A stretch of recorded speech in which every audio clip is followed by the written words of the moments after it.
Mu gihe ku mubumbe w'isi dutuye hatasibye intambara za hato na hato, nyinshi muri izo ntambara nta mayeri n'ubuhanga buhambaye zakoranywe ku buryo zagirwa isomo mu mashuri ya gisirikare atandukanye ku isi.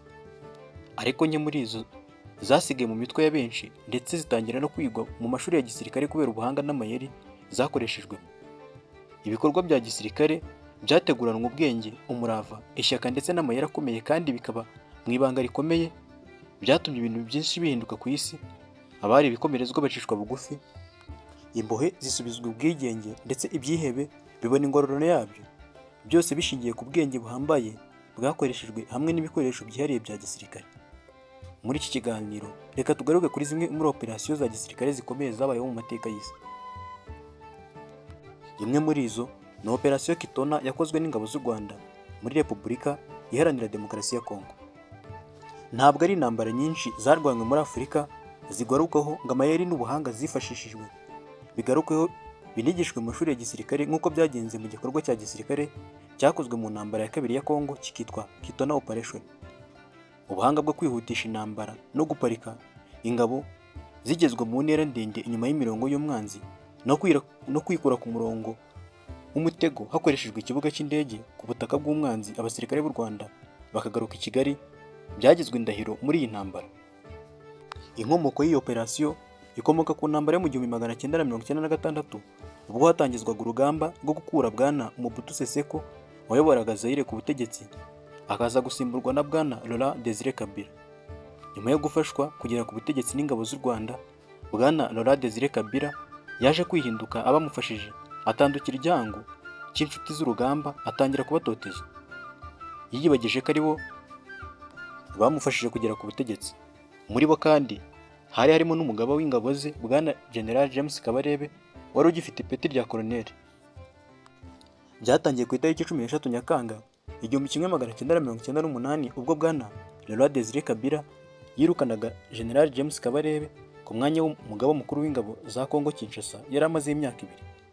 Muri iki gihe Laurent Desire Kabila yatangije ibikorwa byo kwiba amacakubiri mu basirikare ba Kongo yo kwanga abasirikare bavuga ururimi rw'ikinyarwanda, cyane cyane abakomoka mu Rwanda. Aha abasirikare benshi barishwe basukwa mu ruzi rwa Kongo ruhinduka umutuku. Ku ya 3 Kanama 1998 nibwo abasirikare birukanwaga i Kinshasa barimo bo mu Rwanda, Uganda n'u Burundi. Bageze hafi ya Goma y'umupaka w'u Rwanda batangira kuyigarurira n'inkengero zayo, ari nako banisuganya. Mu rukerera rwo ku ya 4 Kanama 1998 ubwo itsinda ry'abasirikare b'u Rwanda ahanini bari biganjemo abo muri bato ya 19 bari bayobowe na General James Kabarebe, icyo gihe ugifite ipeti rya koloneli, hamwe n'abagande barasheshaga ibibunda bya rutura, bashoboye kwigarurira ikibuga cy'indege cya Kitona n'ikigo cya gisirikare cya Kitona. Ikibuga ndetse n'ikigo cya gisirikare cya Kitona biherereye mu birometero 1500 uvuye i Goma no mu birometero 320 uvuye mu mujyi wa Kinshasa. Nyuma yo gufata Kitona, aba basirikare bagiye bafata n'utundi duce dutandukanye hafi kugera Kinshasa. Muri uru rugamba Kabila yahungiye mu mujyi wa Lubumbashi nyuma yo kubona ko ibintu byamukomeranye, ahita yitabaza ibindi bihugu, by'umwihariko ibihuriye mu muryango w'iterambere ry'ubucuruzi muri Afurika y'Amajyepfo SADC, asaba inkunga mu bya gisirikare. Ku ya 17 Kanama abanyamuryango 3 ba SADC barimo Zimbabwe, Angola na Namibia bamuhaye inkunga ndetse bohereza ingabo muri Kinshasa zabafashije kugeza inyuma ingabo zashakaga kumukura ku butegetsi zari zibumbiye muri Rally for Congolese Democracy. Ku ya 23 Kanama wari perezida wa Angola José Eduardo dos Santos yatangaje ko ingabo ze zigera kuri 2500 zari zitwaje intwaro za rutura ndetse n'indege z'intambara zigiye gucunga Kinshasa. Ingabo za Rally for Congolese Democracy zigijwe inyuma zisubira ku musozi zijya gutegura urugamba rushya rwaje kurangira ziguye gituma abasirikare ba Angola bagera kuri 400 bari barinze ikibuga cy'indege cya Mokera de Zombo muri Angola mu gitero cyagabwe ku Nzeri 1998. Operasiyo Kitona nubwo ari muzigarukwaho bivuga ko ari muzashoboye kwerekana ubuhanga buhambaye bwo kurwana ku rwego rwo hejuru. Ni igikorwa cyagizwemo uruhare n'abasirikare bakaba muri 500, ariko bagaragaje ukunyura no kwigarurira vuba ibice bitari bike bya Kongo, birimo nk'inganda za petroli za Muanda, urugomero rw'amashanyarazi rwa Matandi ndetse n'ikibuga cy'indege cya Njiri mu gihe gito cyane. Indi operasiyo ya gisirikare ikomeye yabayeho ni operasiyo Nimrod kuri ambasade ya Iran i Londres. Iyi ni operasiyo karabutaka yakozwe n'amatsinda abiri yo mu ngabo zidasanzwe zirwanira mu kirere z'Ubwongereza zizwi nka The British Special Air Force. Iyi ni operasiyo ifite agashya gatandukanye n'izindi nyinshi zabayeho kuko mu gihe yabaga yacaga imbonankubone kuri televiziyo zikomeye ku isi muri icyo gihe. Iyi ni operasiyo yatangijwe n'ibyihebe bigera kuri 6 byakomokaga muri Iran mu itsinda ryitwa Democratic Revolutionary Movement for the Liberation of Arabistan. Byari bimaze gufata ubugwate abaturage bagera kuri 21 muri ambasade ya Iran mu murwa mukuru w'Ubwongereza i Londres. Ibi byihebe byamaranye aba baturage iminsi igera kuri 6 kuva ku ya 31 Mata kugeza ku ya 5 Gicurasi 1980. Ibi byihebe byasabaga ko Ubwongereza ko bwabwira Iran ikarekura imbohe 91 yari ifunze, maze nabyo bikarekura imbohe ntacyo zibitwaye. Nyuma y'uko ibiganiro na guverinoma y'Ubwongereza yagiranaga n'ibyihebe ntacyo bigezeho, maze ibyihebe bigafata umwanzuro wo gutangira kwica imbohe ako kanya kuko imbohe ebyiri zahise zicwa. Ubwongereza bwahise bwohereza abakomando kabuhariwe 30 maze bamanukira mu bisenge bya ambasade ya Iran bahangana bikomeye n'ibyihebe. Kuri za kamera mu mihanda itandukanye ku isi yose, ibyihebe byishwe imisubirizo harokokamo umwe wenyine, nyuma nawe aza gufatwa akatirwa imyaka 27.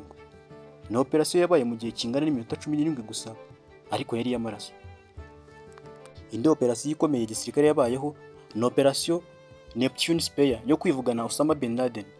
Bob O'Neill niwe musirikare warashe amasasu yahitanye Osama bin Laden. Iki ni igikorwa cya gisirikare cyahitanye icyihebe Osama bin Laden ku wa 1 Gicurasi 2011, kidateze na rimwe kuzibagiranwa mu mateka y'isi. Ni igitero cyakozwe ndetse kinakoreshwamo abasirikare bo mu itsinda karabutaka ryitwa The Navy Welfare Development Group yo mu ngabo za Amerika zizwi nka Navy SEAL zijya gutabaraho rukomeye. Bin Laden yari yarabuze igihe kinini, nuko nyuma aza kuboneka nyuma y'uko abashinzwe ubutasi muri Amerika bakurikiranye umwe mu bantu bamutwariraga ubutumwa nyuma y'imyaka hafi 20 bamushaka baramubuze. Nyuma y'uko bimenyekanye ko Bin Laden yihishe i Abbottabad muri Pakistan, Perezida Obama yahuye n'abajyanama bakuru mu by'umutekano mu gihugu kugira ngo bategure gahunda yo kumuhitana. Mu byumweru 6 byakurikiyeho, we n'abajyanama bahuye inshuro enye. Ku ya 1 Gicurasi 2011, iri tsinda rya Navy SEAL Devgul bafashe urugendo berekeza i Abbottabad mu birometero 500 uturutse ku mupaka wa Pakistan na Afghanistan. Bari mu ndege ya kajugujugu yo mu bwoko bwa Black Hawk. Nyuma yo kubona amakuru ahagije y'iperereza, barahageze ku nyubako yari arimo babanza guturitsa urukuta kugira ngo babashe kwinjira, ari nako bahangana n'abarinzi bari bari hanze. Mu igorofa rya mbere niho batsinze wa mugabo wamushyiraga amakuru, maze barakomeza barazamuka bagera ku igorofa rya 3 bahasanga Bin Laden ashatse kubarwanya, bamurasa amasasu 3 y'uruzinga agwa aho ngako kanya. Indi operasiyo ikomeye ya gisirikare yabayeho niyitwa Operation Trojan Horse. Iyi ni imwe muri operasiyo za gisirikare za kera zikomeye zabayeho ku isi, zakoranywe ubuhanga butangaje, ubwenge ndetse n'amayeri ahambaye. Umujyi wa Troy wari umwe mu mijyi irinzwe cyane ku isi mu kinyejana cya 12 mbere y'ivuka rya Yesu Kristo, ku buryo byari byarashoboye Abagereki uko bazawinjiramo ngo bawutere bawigarurire nk'uko babikoraga mu yindi mijyi. Bimaze kubashobera, abasirikare b'Abagereki bahimbye umutwe wo guha Imana umwami Priam wayoboraga Troy.